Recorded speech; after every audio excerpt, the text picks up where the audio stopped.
मंत्री महोदय बोला. सन्माननीय अध्यक्ष महोदय, आपण मला सन्माननीय अर्जुन खोतकर साहेबांनी ज्या गोष्टीचा ज्या प्रकरणाचा उल्लेख केला त्याच्यामध्ये माझं आणि सन्माननीय आपले सहकारी मंत्री मकरंद पाटलांचं नाव त्याच्यामध्ये घेतलं, ही वस्तुस्थिती आहे. सन्माननीय अध्यक्ष महाराज, मी पक्षाचा प्रतोद आहे, उपनेता आहे आणि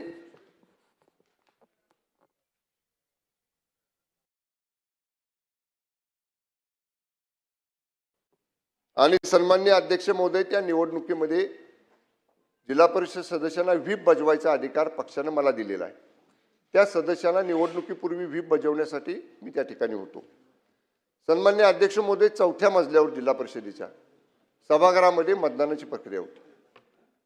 2 सदस्य माझ्याबरोबर आणि मकरंद बरोबर, वरच्या सभागृहाचे सदस्य शशिकांत शिंदे साहेब आणि राज्यसभा खासदार नितीन काका पाटील, आम्ही चौघच होतो आणि ते सदस्य आमच्याबरोबर मतदानाला चालले होते.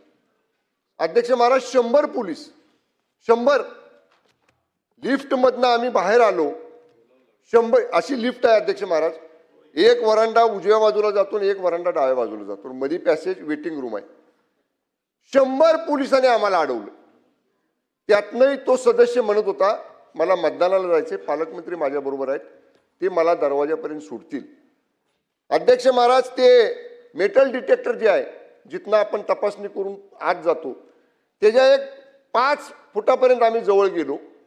अध्यक्ष महाराज, मी आपल्याला जबाबदारीने सांगतो, या दंडाला 4-5 पोलीस, या दंडाला 4-5 पोलीस, कमरेला 4-5 पोलीस, पायाला 4-5 पोलीस, एखादा आरोपी फरफटत नेतात तसं मला आणि माझ्या बरोबर असणाऱ्या त्या सदस्याला दोघाला अक्षरशः फरफटत नेला. अध्यक्ष महाराज, अध्यक्ष महाराज, या संदर्भामध्ये 4 दिवस झाले मी गोळ्या खातोय. मुक्कामार एवढा लागलाय प्रचंड. अध्यक्ष महाराज, मी 40 वर्ष राजकारणात आहे. माझे आजोबा या राज्याचे गृहमंत्री होते. ज्या आसनावर आपण बसलाय त्या आसनावर बसून या सभागृहाचं विधानसभा अध्यक्ष म्हणून त्यांनी काम केलेलं आहे.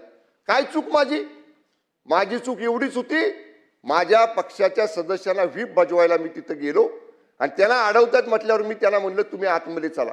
ही लोकशाहीचं रक्षण करणं माझी चूक आहे. आणि अध्यक्ष महाराज, आम्ही तर चौघं होतो. मी जबाबदारीने सांगतो, मला कोणाचं नाव घ्यायचं नाही, पण समोरच्या बाजूला एका विशिष्ट पक्षाचे 10-15 पदाधिकारी होते, ज्यांचा जिल्हा परिषदेशी संबंध नाही, जे आमदार नाहीत, जे खासदार नाहीत, जे मंत्री नाहीत, असे सुद्धा लोक त्या ठिकाणी पलीकडच्या बाजूला होते. अध्यक्ष महाराज, काय अध्यक्ष महाराज लागलं मला त्या झटापटीमध्ये. मी डायबिटीजचा पेशंट आहे, रक्त जोरात यायला लागलं. माझ्या बॉडीगार्डने मला रुमाल दिला, पण तोपर्यंत अध्यक्ष महाराज त्या दोन्ही सदस्यांना पोलीस आरोपीसारखं पळवत घेऊन गेले.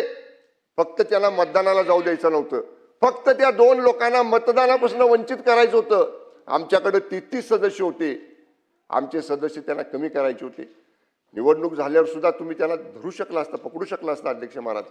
पण 1 मिनिट अध्यक्ष महाराज, मी जबाबदारीने सांगतो, या सगळ्यांच्या पाठीमागं जिल्हा पोलीस अधीक्षक तुषार दोशी आणि एलसीबीचा पोलीस निरीक्षक देवकर आणि एलसीबीचा सहाय्यक निरीक्षक गर्जे, या तिघांना मी ओळखलेलं. हे तिघं आणि त्यांच्या बरोबरच्या सिव्हिल ड्रेस मधले 100 पोलीस वरच्या सभागृहामध्ये माननीय उपसभापतींनी ह्याला निलंबित केलेलं आहे. आमची मागणी आहे, या सभागृहामध्ये त्यांना बडतर्फ करावं, सन्मान्य सदस्य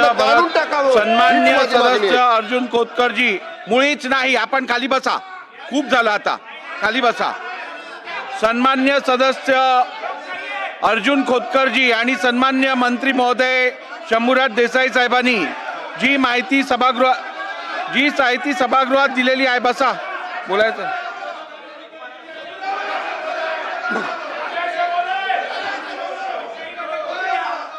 अध्यक्ष महोदय, या सभागृहामध्ये सन्माननीय अर्जुन खोतकर आणि शंभूराज देसाई यांनी सातारा जिल्ह्यातली घटना जिल्हा परिषदेच्या निवडणुकीच्या अनुषंगाने या ठिकाणी जी आपल्यासमोर मांडलेली आहे त्याचा मी देखील साक्षीदार आहे. कारण ही निवडणूक प्रक्रिया जेव्हा सुरू झाली नव्हे, जेव्हा याची तारीख जाहीर झाली त्यावेळेस मला शंभूराज देसाई यांनी फोन केला होता. मकरंद पाटील पण तिकडे होते आणि ते म्हणाले की 2 मतदार जे आहेत त्या मतदारांवर कधी काळातला पूर्वीचा 5-10 वर्षाचा कुठला गुन्हा काल 1 दिवस आधी दाखल केलेला आहे आणि यांना अरेस्ट करणार आहे. तर मी पोलीस अधीक्षक तुषार जोशी यांना फोन केला. मी म्हणालो काय प्रकार आहे? तर म्हणाले गुन्हा दाखल झालेला आहे, पण त्याच्यावर कारवाई आपण नंतर करू. मी त्यांना एकच सांगितलं की उद्या मतदान आहे, मतदानापासून कुणालाही वंचित ठेवता येत नाही. उलट कोर्ट देखील ऑर्डर करतं की मतदानाला पाठवा म्हणून. तर अशा परिस्थितीमध्ये जेलमधूनही येतात मतदान करायला. तर अशा परिस्थितीमध्ये कुठल्याही परिस्थितीमध्ये मतदानापासून त्यांना आपण वंचित ठेवू नका, ठेवता येणार नाही.